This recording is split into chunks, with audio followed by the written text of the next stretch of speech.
Estamos aquí en el Ministerio de Desarrollo Humano y Hábitat con Gabriel Raida. Gracias, Gabriel, por recibirnos.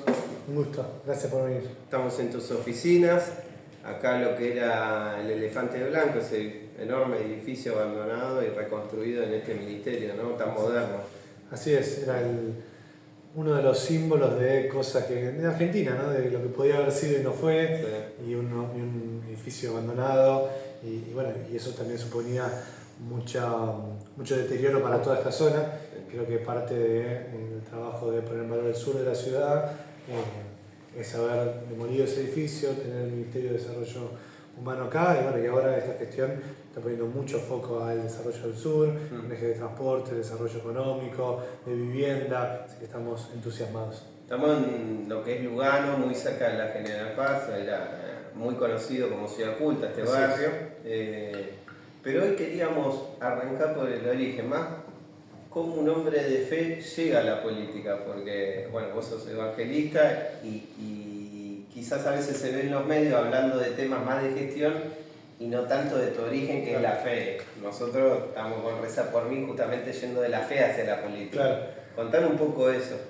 Bueno, yo nací casi en una iglesia, mi papá es pastor de una iglesia ahí en el barrio de Constitución, iglesia del centro, y bueno, todos mis recuerdos de más chico es de estar ahí. Y lo que sucede en las iglesias en general, pero hablo de la evangélica, que es la que yo conozco, es que en la medida que vas siendo parte, siempre hay cosas para hacer. Como toda organización de voluntarios, uno tiene que acomodar la silla, otro tiene que limpiar, otro tiene que comprar algunas cosas, otro tiene que encargarse de la logística, y en la medida que uno va creciendo va teniendo como cada vez más tareas y también empiezas a darle tareas a otros, y siempre el desarrollo espiritual mío estuvo vinculado a hacer cosas, a trabajar socialmente en el barrio y a la ayuda social, ¿viste? Entonces, la iglesia del centro. La iglesia conocida como la iglesia del centro. Así es. Entonces, después eso fue un puente hacia la política porque siempre tuve ahí como vocación social, pero creo que nació y lo sigo ejercitando dentro de la iglesia. ¿Y cómo en el mundo evangélico, cómo es el tema de llevar, o sea, que vos hayas saltado a la política? ¿Es bien recibido, es chocante, pasa, no pasa?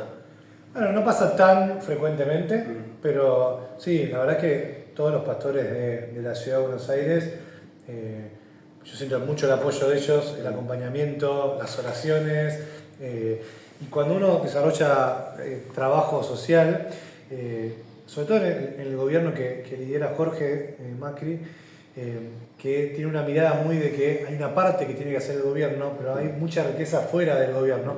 Entonces, en la agenda social, inevitablemente te chocás con lo que hacen las organizaciones de la sociedad civil, las iglesias, la iglesia católica, evangélica. Si además de chocarte lo podés sinergizar, trabajar en conjunto, la capacidad de mejorar la vida de las personas es mucho más grande. Así que no solo lo toman bien, sino que hay mucho por trabajar en conjunto, y yo me siento muy apoyado, acompañado, también con la responsabilidad de abrir camino a otros, de poder contar lo que estoy haciendo para quizás otros que tengan la vocación, el llamado de, ya sea del sector público o de distintos lugares, que puedan desarrollarse y servir a la comunidad de distintos lugares. Nos vimos el año pasado en la Jornada Mundial por los Pobres en la Catedral de Buenos Aires, emblemática porque bueno, de ahí salió elegido el Papa Francisco. Hoy se cumplen 12 años de que fue elegido en el cónclave. ¿Qué te acordás de ese día o qué sentís vos con la Iglesia Católica? Es muy masiva, ¿no? En Buenos Aires, en Argentina.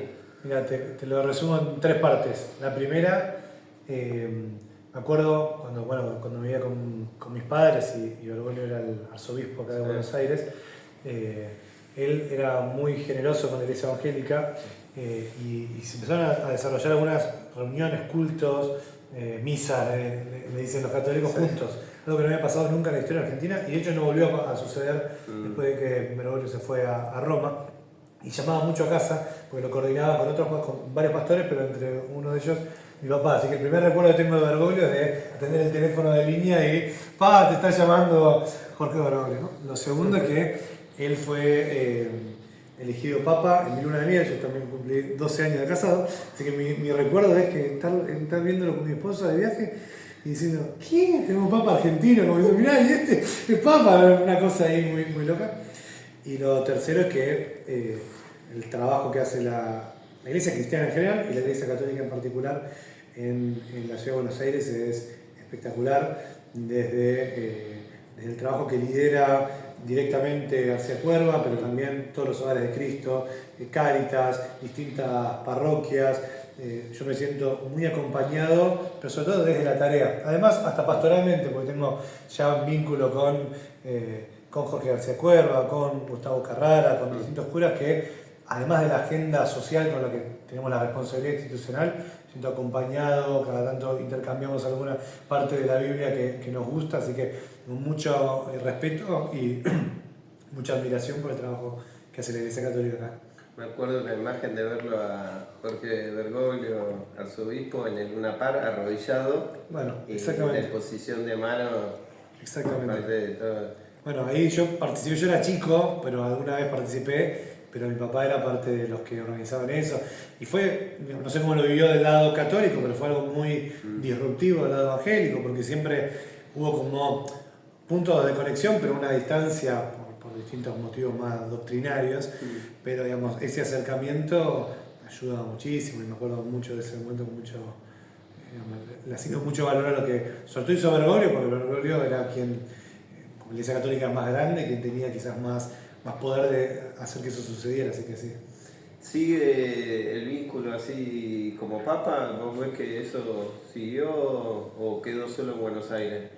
Bueno, obviamente con menos asiduidad porque él tiene ahora una responsabilidad mucho más grande, pero sí a pastores y a mi papá en particular lo ha recibido varias veces durante su papado, fueron a visitarlo allá a Roma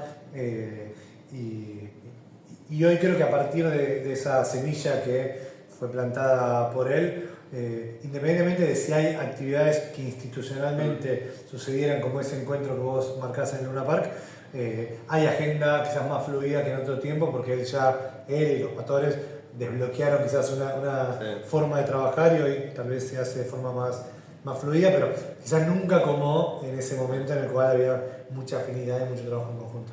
Hoy vamos a estar en el programa, va a venir un presbítero que es muy conocido, Marcelo Figueroa. Sí, va a estar en el programa, vamos a estar haciendo los 12 años de Francisco. Mándenle un saludo, pero tengo mucho respeto. Y lo último, sabemos que vos antes de llegar a la función pública, que has pasado por el Instituto de Vivienda y otros lugares de gobierno de la ciudad, tenías una fundación, Cosa Pública. Sí.